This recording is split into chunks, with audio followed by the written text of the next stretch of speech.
No niin, tässä on täydellinen 2 metrin ja vastaavasti myöskin 70 sentin turvapaketti. Eli täällä on transceiveri, tietokone, kaikki tarvittavat interfaceit, mikrofonit, kaapelit. Eli tämä systeemi toimii niin, että täällä ei tarvita muuta kuin laatikon kansi avataan, niin se on välittömästi käyttövalmis. Tässä on oma pieni happu, jolla saadaan myöskin verkkovirta hoidettua noin tunnin ajaksi. Ja sitten kun tämä systeemi, niin tuo pikkuakku loppuu, niin lähimmästä autonakusta niin saadaan sitten 12 volttia niin lisää. Sitä varten meillä on tuolla kaapelit ja siellä on akkukengät valmiina, joka voidaan sitten niin suoraan pistää autonakkuun kiinni ja jatkaa sitten käytännössä niin hyvällä autonakulla tämä toimii noin vuorokauden taulusta eteenpäin. Tietokoneessa näkyy järjestelmä, eli niin sanottu RFSN-ohjelma, jolla viestit välitetään ja käytännössä niin tietokone juttelee tietokoneelle. Viestin välityksen kannalta tämä on sikäli mukavaa, että niin siinä on virheen korjaus, eli ei tarvitse huolehtia siitä, tuleeko ja meneekö viesti virheettä perille, se menee taatusti virheettä perille. Tai sitten ei, jompikumpi. Annettu ja testattu ja se toimii erinomaisesti. Täällä on laatikon sivussa on sitten liittimet eri antenneita varten. Siellä on kaikki normaali antenniliitin tyypit, on N, BNC, UHF ja sitten adaptereita tai muita hassutuksia, vaan täällä on kaikki normaali liittimet, mitkä yleisessä käytössä on valmiina täällä. Sitten täällä on myöskin kohtuullinen määrä verkkopiuhaa, eli jos jostain löytyy 230 volttia, niin tämä toki saadaan myöskin pelaamaan 230.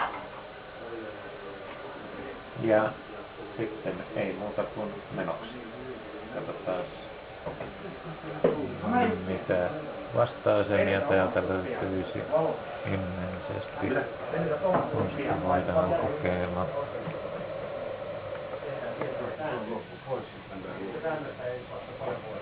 Kakkonen viskityyne, joka vastasi, se nähdään tuosta välittömästi. Tulee erittäin lujaa tänne. Ja siellä on tiedonsiirto tapahtumassa. Siellä tuli ilmoitus, että yhteys on valmiina tänne. Ja katsotaan vielä, josko siellä olisi jotain hakemistosta mukavaa meille tulevaa. Eli nyt otetaan tuon vasta-aseman hakemisto tähän näkysälle. Se lähti tulemaan nyt. Tuosta näkyy myöskin hyvin tarkalleen, mikä on yhteyden laatu. Se on erittäin hyvä. Ja käytännössä nyt se tiedostolistaus tulee sieltä. Tämä on 2 metrillä ja FM-moduloitua vai? Tämä on 2 metriä ja FM:llä ajettuna.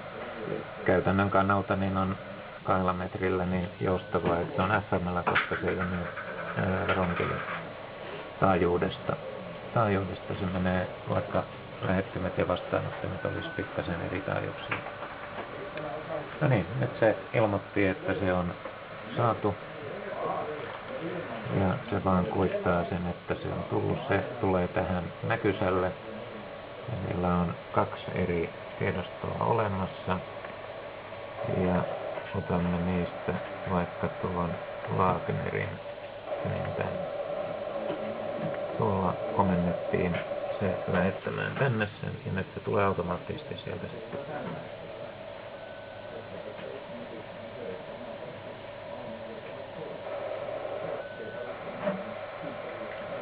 Käytännössä tuo vasta-asema kuuluu erittäin lujaa ja tulee maksiminopeudella, joka on noin 2000 bittiä sekunnissa, on tuo itse tiedonvälitys.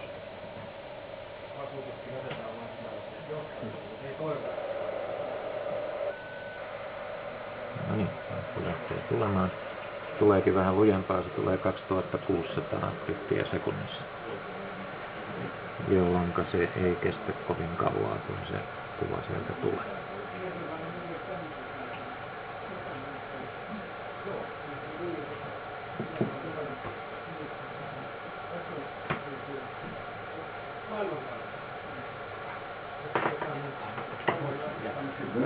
Tuo kuva näyttää, Venäjän kielessä on sanottu, että paraa.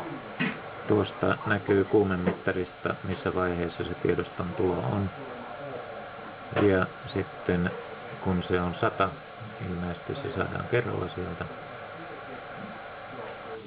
Ja saatiinkin, niin se ilmoittaa, että se on tullut, se kuittaa sen on kuittausoperaatio, joka sitten näyttää sen.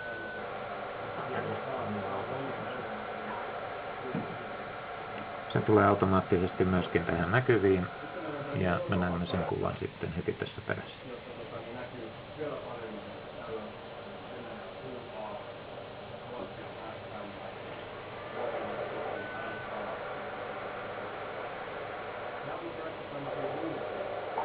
No.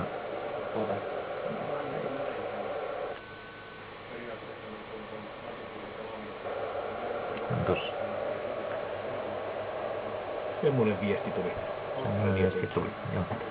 Käytännössä siinä on dataa niin paljon, että konekirjoitettuja sivuja tuohon mahtuisi noin 20 täyteen konekirjoitettua sivua.